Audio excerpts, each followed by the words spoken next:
Chapter 4, Part 2. They realized that they were approaching something out of the ordinary when they saw a newspaper cameraman walking along the edge of the crowd. The newsman carried a large black flash camera which had Times stenciled in white on its case. Jamie tried to slow down to the pace of the photographer. He didn't know what he was having his picture taken for, but he liked getting his picture taken, especially for a newspaper. Once, when his class had visited the fire department, his picture had been in the paper at home. He had bought 7 copies of the paper and used that page for book covers. When the book covers began to tear, he covered the covers with saran wrap. They were still in his bookcase at home. Claudia sensed danger. Alice remembered that they had run away from home and she didn't want any New York newspaper advertising her whereabouts, or Jamie's either, especially if her parents happened to be looking for her. Someone in Greenwich was bound to read the New York Times and tell her folks. It would be more than a clue. It would be like booking anyone looking for them on a chartered bus ride straight to the hideaway. Wouldn't her brother even learn inconspicuous? She shoved him. He almost fell into the man in the coat. Jamie turned to Claudia and gave her an awful look. Claudia paid no attention, for now they reached what everyone was standing in line to see, a statue of an angel. Her arms were folded, and she was looking holy. As Claudia passed by, she thought that angel was the most beautiful, most graceful little statue she had ever seen. She wanted to stop and stare. She almost did, but the crowd wouldn't let her. As Jamie passed by, he thought that he would get even with Claudia for shoving him. They followed the line to the end of the Renaissance Hall, when the velvet ropes that had guided the crowd by creating a narrow street within the room ended. They found themselves going down a staircase to the main floor. Claudia was lost in remembrance of the beautiful angel she had seen. Why did she seem so important, and why was she so special? Of course, she was beautiful, graceful, polished, but so were many other things at the museum. Her sarcophagus, for example, the one in which her violin case was hidden. And why was there all that commotion about her? The man had come to take pictures. There would be something about it in tomorrow's paper. They could find out from the newspapers. She spoke to Jamie. We'll have to buy a New York Times tomorrow to see the picture. Jamie was still mad about that shove. Why would he want to buy the paper? He wouldn't be in the picture. He chose to fight Claudia with the one weapon he had, the power of the purse. He answered, We cannot afford a New York Times. It costs a dime. We have got to get one, Jamie. Don't you want to know what's so important about that statue? Why everyone is standing in line to see it? Jamie felt that letting Claudia know that she couldn't get away with shoving him in public was more important than his curiosity. Well, perhaps tomorrow you can push someone down and grab his paper while he's trying to get up. I'm afraid, though, that our budget won't allow this expense. They walked for a short while before Claudia said, I will find out some way. She was determined about that. She was also determined about learning. They wouldn't skip a lesson so easily. Since we can't learn everything about the Italian Renaissance today, let's learn everything about the Egyptian rooms. That will be our lesson instead. Jamie liked the mummies even if he didn't like lessons, so they walked together to the Egyptian wing. There they encountered a class that was also touring the halls. Each child in the class wore a round circle of blue construction paper on which was written in magic marker GR 6WPS. The class was seated on little rubber mats around a glass case within which was a mummy case, within which was the mummy they were talking about. The teacher sat on a folding stool. Both Claudia and Jamie wandered over toward the class and soon became part of it, almost. They listened to the guide, a very pretty young lady who worked for the museum, and they learned a lot. They didn't even mind. They were surprised that they could actually learn something when they weren't in class. The guide told them how mummies were prepared and how Egypt's dry climate helped to preserve them. She told them about digging for tombs, and she told them about the beautiful princess Sid Hathor unit whose jewelry they would see in another room.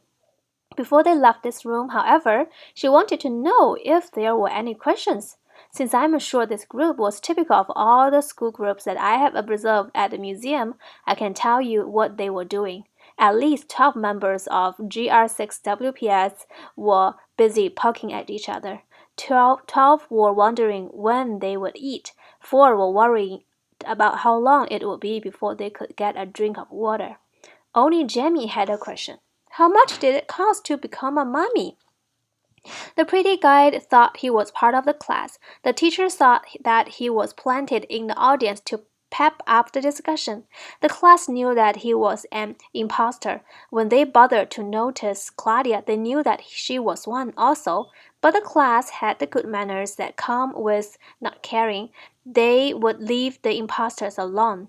The question, however, would have caused at least 10 of them to stop poking at each other, 6 to forget about eating, and 3 others to find the need for drink suddenly less urgent. It caused Claudia to want to embalm Jamie in a vat of mummy fluid right that minute. That would teach him inconspicuous.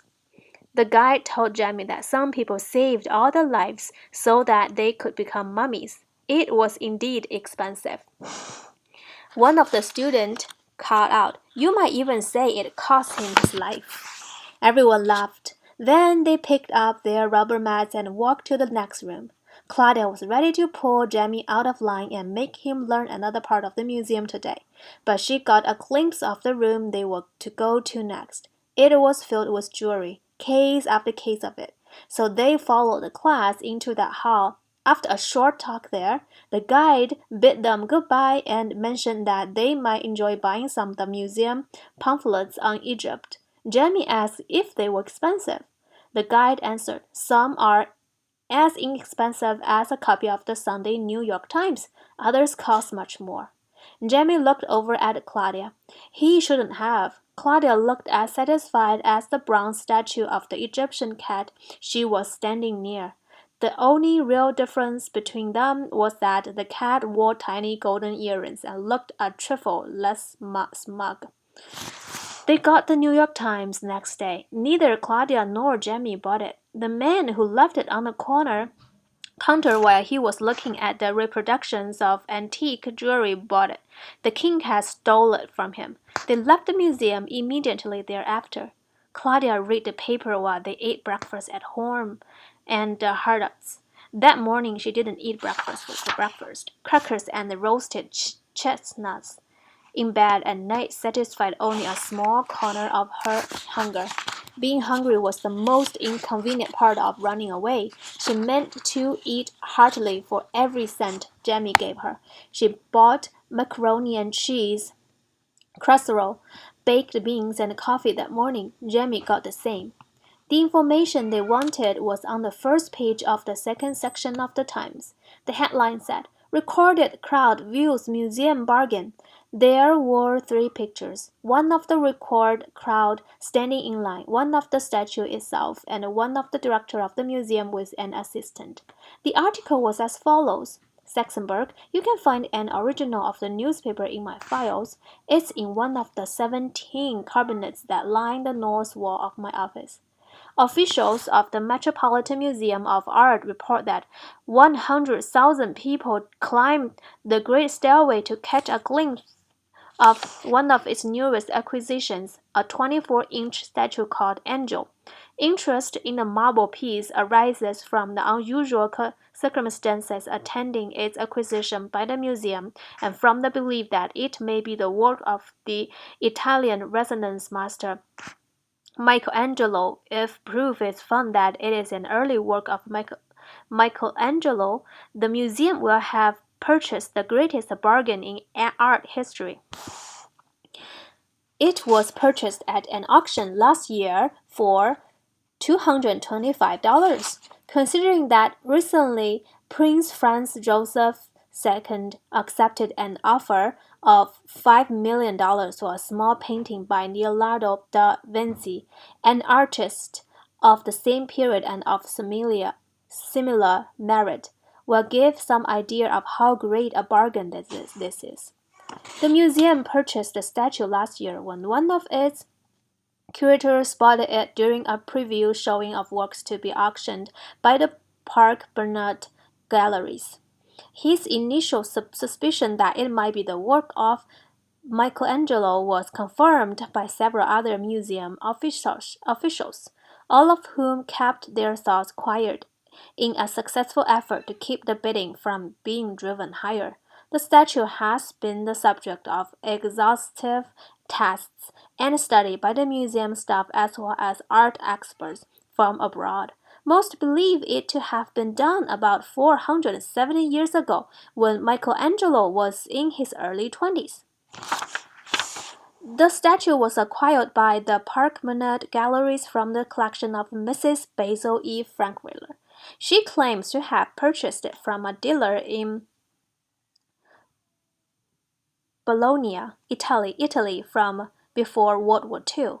Mrs. Frankweiler's residence on East 63rd Street was long a Manhattan showplace for what many considered one of the finest private collections of art in the Western Hemisphere. Others considered it a gigantic hodgepodge of the great and the mediocre. Mrs. Frankweiler closed her Manhattan residence 3 years ago. Important pieces from its contents have found their way to various auctions and galleries since that time.